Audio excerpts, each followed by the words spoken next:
summer, I read An Edible History of Humanity by Tom Standage from my AP World History course. For the project, I was to read each chapter and answer a set of questions. The second part of the project was to make a video or a poster containing these questions. And the question is, what is the most interesting part of each chapter? Chapter 1. Chapter 1 has this really interesting point about, due to domestication, less protection meant convenience for humans. And also that myths pop up where a crop is grown, so that sets the lifestyle for the people in the town and the surrounding towns. Chapter 2. The most interesting part of this chapter was that the switch to farming was actually seen as a bad thing, not a good thing, which I find really hard to believe because our culture has been shaped by agriculture. We're so advanced in technology and dependent on it because of agriculture. So also one small fact I learned from this chapter was that carrots were originally white and purple, not orange. Chapter 3. Something that struck me from this chapter was the description of big men. In the chapter, it talks about how big men are rich and powerful, but they also work extremely hard for the position. Today, most big men do work for the position, but I just feel like it almost seems as the opposite of today. Chapter 4. One thing from this chapter that I thought was interesting was that the Mayans believed that maize was the flesh of the gods. So when you ate maize, you were eating the gods, and you took in their divinity. So to repay this debt, humans were sacrificed so that the divinity could be returned to the gods. Chapter 5. The most interesting part of this chapter was the story of the survivor. The surviving sailor, he found his new home and he adapted to it really easily, and he lived to tell his story to other people. He also set out expeditions, which is like a really crazy bold move because most people would not have continued the journey like he did. Chapter 6. The most interesting part of this chapter was the argument between local and foreign food, if it was an environmental issue or a social one, which it's actually both.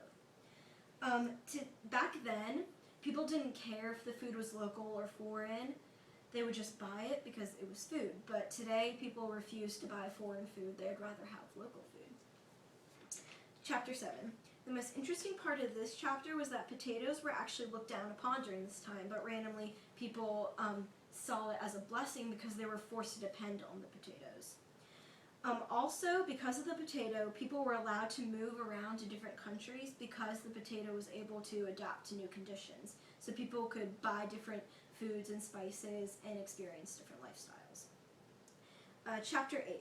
The most interesting part of this chapter was the trade-off between food and fuel for agricultural land, which is now a rising issue, which should actually be an issue of the past. We should be getting over it by now, right? Chapter 9. The most interesting part of this chapter was the science behind canned food and how it worked. This was interesting to me because I like science, and so this satisfied my need for science in the book. I loved learning about the process of preserving food because it may seem like a small invention, but everyone uses canned food today, so it obviously had a huge impact. Chapter 10.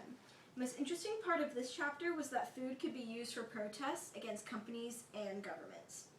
I never would have thought of this because it kind of seems like fighting fire with fire, so I don't understand why people would use food like that against your own government who's providing it for you. Chapter 11. The most interesting part of this chapter, and my most favorite chapter, was that it included the science behind nitrogen, and as I said, I really like science.